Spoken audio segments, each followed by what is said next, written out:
Tapi kalau sudah rajanya suka sholat berjamaah, paling tidak rakyatnya takkan tinggal sholat subuh. Kenapa? Ramai. Sekarang ada juga orang sholat subuh, tapi sholat subuhnya jam berapa? Jam 7.30.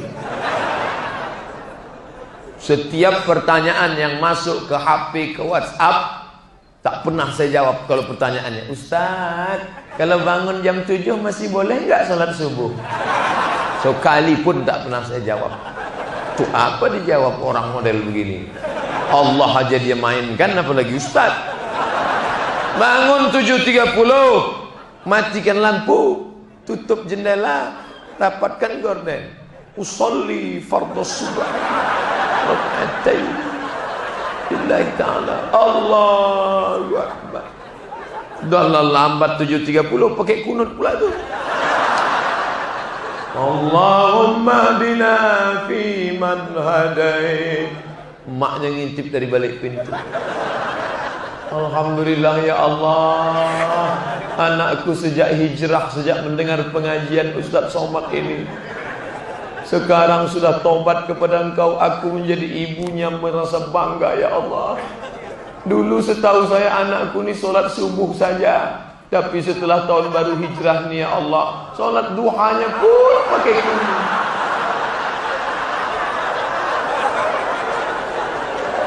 Sholat duha pakai kunut katanya. Apa yang dimuliakan Allah SWT. Siapa yang hijrah itu sebetulnya? Hijrah pindah tahun. Tiap tahun kita pindah tahun. 1436, 1437, 1438, 1439. Tiap tahun pindah tahun. Hijrah tempat, pindah tempat. Dari sana kemari, besok entah kemana. Tapi hijrah itu kata Nabi siapa? Siapa yang sebetulnya hijrah itu? Al-muhajir, orang yang hijrah adalah man hajara ma nahallahu an, orang yang meninggalkan yang dilarang Allah Subhanahu wa taala. Hari Kamis tanggal 1, hari Jumat tanggal 2, hari Sabtu tanggal 3, hari Ahad malam 4. Malam ini kita sudah 4 hari di tahun 1439. Kita renungkan, aku sudah pindah atau belum? Belum Pak Ustaz, saya masih lumayan lama lagi. Bukan itu saya maksud. Saya dari tadi agak kesana ceramah karena saya tengok di TV itu ganteng juga.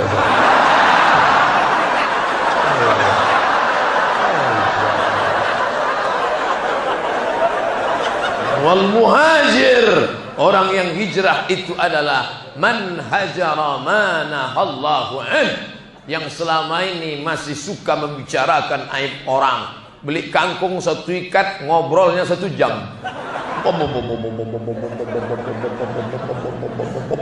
Dulu orang yang dibicarakan dia anak dia saja. Sekarang anak artis dia bicarakan, anak pejabat dia bicarakan, anak ustadz dia bicarakan. Saking banyaknya anak orang dia ceritakan, anak dia pun tak tahu sudah masuk ke dalam air panas. Masak anak segala.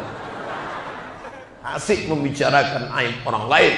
Maka setelah hijrah ini berhenti dari aib, ghibah, namimah, adu domba, gosip, pindah kepada tasbih. Ambil tasbih, bertasbih, subhanallah wa bihamdihi, subhanallah. Besok ngaji jangan cuma ceramah. Hebat kalian ceramah tadi malam ya, ramainya. Bukan di situ letak keberhasilan ngaji, berubah perilaku. Pulang dari sini ambil tasbih, besok pagi mau ke pasar pagi, subhanallah walhamdulillah wala ilah. Sudah lama nggak ketemu ya Jang. Gimana kabar anak si Andong? Subhanallah walhamdulillah wala ilaha illallah. Subhanallah walhamdulillah wala ilaha illallah. Subhanallah walhamdulillah wala ilaha illallah wallahu akbar. Subhanallah wa bihamdihi subhanallahil azim. Kalimatani, 2 kalimat. Khafifatani 'alal lisan, ringan di lidah. Saqilatani fil mizan, tapi berat pada timbangan mizan hari kiamat. Habibatani ila rahman, dicintai oleh Allah, ringan di lidah. Apa dia? Itulah dia. Subhanallah wa bihamdihi subhanallahil azim. Berhentilah bercerita aib orang lain, makan bangkai saudaranya. Isu bangkai tikus, berapa banyak orang berhenti usaha bakso gara-gara isu bangkai tikus. tapi memakan bangkai saudara. Sampai sekarang orang tak berhenti. Acara makan bangkai pagi, acara makan bangkai siang, acara makan bangkai malam yang dikemas dengan bahasa Inggris. Makan bangkai. Coba cari di kamus bahasa Inggris Oxford. Makanbangkai.com, enter. Makan bangkai itu bahasa Inggrisnya apa? Infotainment. Makan bangkai pagi, makan bangkai siang, makan bangkai malam. Kenapa ratingnya bisa tinggi? Karena umat Islam yang menonton. Yang punya TV siapa? Tetangga sebelah. Yang punya acara siapa? Kawan sebelah. Yang nonton siapa? Bini di rumah. Berhenti. Lalu apa isi pengajian? Silakan. Saya tak suka pengajian Ustadz Somad. Oke, tak masalah. Pengajian Ustadz yang lain. Saya sukanya ustazahnya emak-emak, mama dede. Saya sukanya ustadz anak muda yang ganteng, Hanan Attaqi. Saya sukanya yang macam wayang, Ustadz Cepot. Saya maunya yang begini-begini. Ya maaf. Itu sahabat saya, Ustadz Maulana. Pilih aja yang mana. Yang penting berubah kelakuan, berubah sikap. Janji besok kita mau berubah insyaallah. Amin. Ustadz ini ibu-ibu aja yang diceramahinya. Tadi katanya yang mengepung guest house ibu-ibu. Yang katanya harus berubah ibu-ibu. Kenapa yang selalu diceramahi ibu-ibu? Karena aliran-aliran sesat sekarang kalau mau menularkan kesesatannya melalui ibu-ibu, bukan melalui bapak-bapak. Kenapa begitu? Karena kalau khotib Jumat naik ke atas mimbar ceramah tentang bapak-bapak, apa yang dia katakan? Wahai bapak-bapak, takutlah kepada Allah. Usikum wa nafsi bitaqwallah.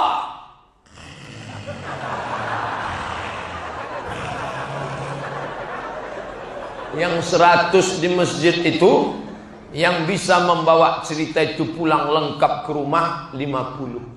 Dari yang 50 itu, yang istrinya mau mendengarkan 20. Dari yang 20 itu, yang istrinya mau mengamalkan 10. Itulah cuma. Tapi kalau Ustadz berceramah ke ibu-ibu 100 orang, yang 100 itu akan memaksa suaminya menjadi 200. Yang 100 itu akan mengajak anaknya 2 orang menjadi 400. Dan ada pula menantunya 1 menjadi 500. Cucunya tak ketinggalan menjadi 600. Makanya bapak ibu yang mau melancarkan produknya, pasarkanlah ke ibu-ibu. Dalam program apa? Multi level marketing. Setiap program lewat ibu-ibu. Makanya kalau ibu-ibu yang selalu disinggung dalam ceramah, ibu-ibu jangan sakit hati. Sebenarnya Ustadz punya perhatian yang luar biasa terhadap ibu-ibu. Justru yang kita khawatirkan adalah kalau ada Ustadz perhatian kepada bapak-bapak. Bapak Ibu yang dimuliakan Allah Subhanahu wa taala. Nah, sekarang yang bapak-bapaknya juga berubah.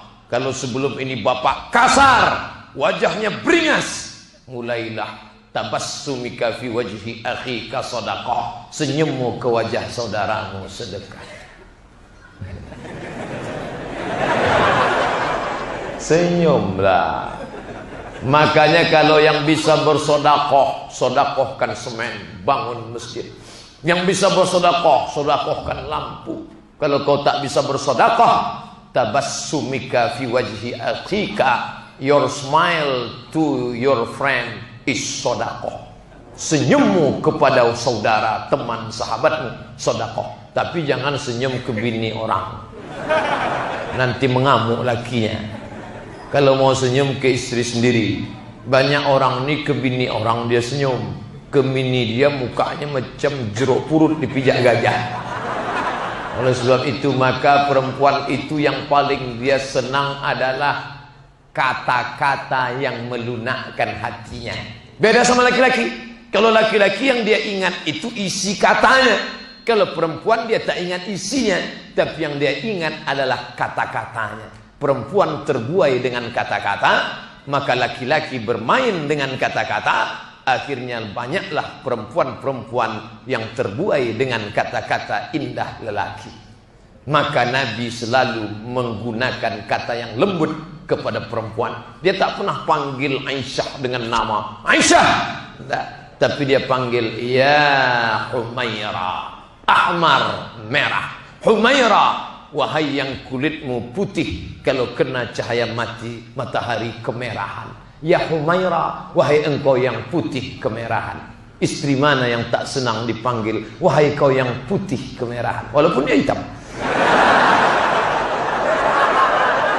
Ustaz, ya, Nabi itu katanya manggil istrinya ya Humaira. Betul. Boleh ku panggil biniku ya Humaira? Boleh. Berarti saya bohong Pak Ustaz? Enggak apa-apa. Idkhalus surur fi qulubil mu'minin, menyenangkan hati orang beriman. Kapan mulai? Balik dari sini langsung. Assalamualaikum. Waalaikumsalam. Ya Humaira. Apa artinya itu bang? Wahai engkau yang putih kemerahan. Luar biasa abang malam ni ya. Aku sudah hijrah adinda. Begitu. Ini enggak terlalu jujur. Bini hitam dipanggilnya ya Hajar Aswad. Ngamuklah dia, tersinggung dia. Maka kata-kata itu terngiang di telinganya. Wahai engkau yang putih kemerah-merahan. Tapi yang dimuliakan Allah, Nabi SAW pulang dalam keadaan lelap tidur Aisyah. Assalamualaikum. Tak dibukakan pintu. Assalamualaikum. Tak dibukakan pintu. Assalamualaikum. Tak dibukakan pintu. Nabi tidur di depan. Besok pagi Sayyidatuna Aisyah radhiyallahu anha buka pintu, dia tengok, astagfirullahaladzim, maafkan aku wahai Rasulullah. Kata Nabi, no problem, tak masalah. Sedikit pun Nabi tak pernah mengeluarkan kata-kata kasar. Tapi kita lihat laki-laki hari ini, wow, memang dia tak marah, tapi engsel pintu tu hilang. Ini luar biasa. Hijrah, mari kita hijrah.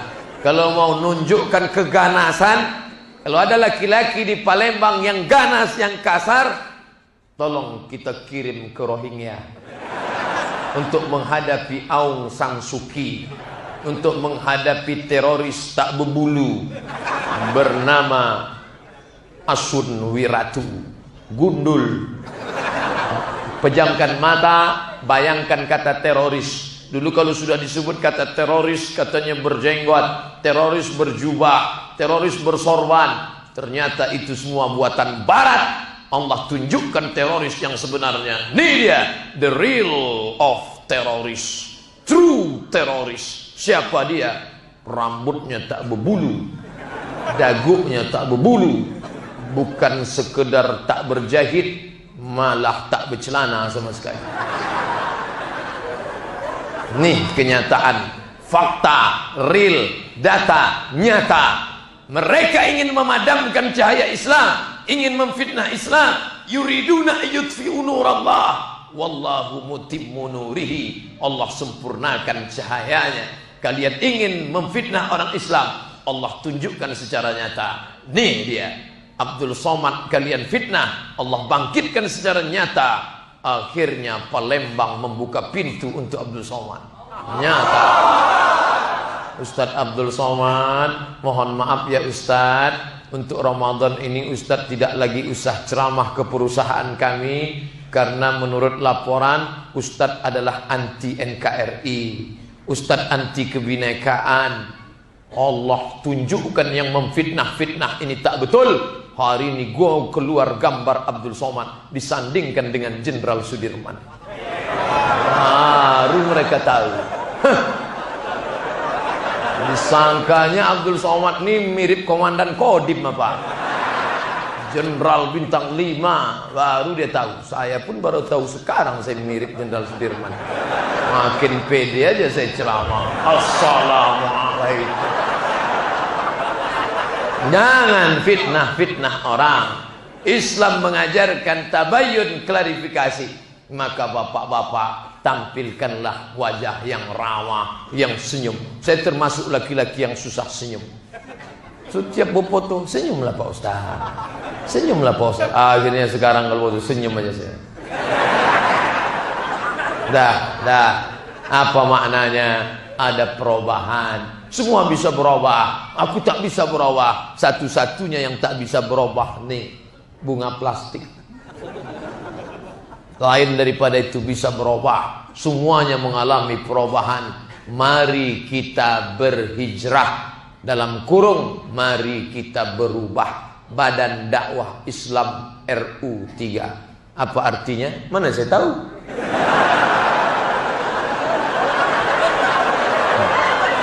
Pertamina ini adalah perusahaan BUMN bagian minyak, mengurus minyak. Makanya kalau ada anak-anak lajang nanya ke saya, Ustadz Somad, saya mau menikah Pak Ustadz, perempuan yang bagaimana yang cocok jadi pasangan hidup saya? Kau cari perempuan yang siap hidup dari nol. Itu hanya ada di Pertamina.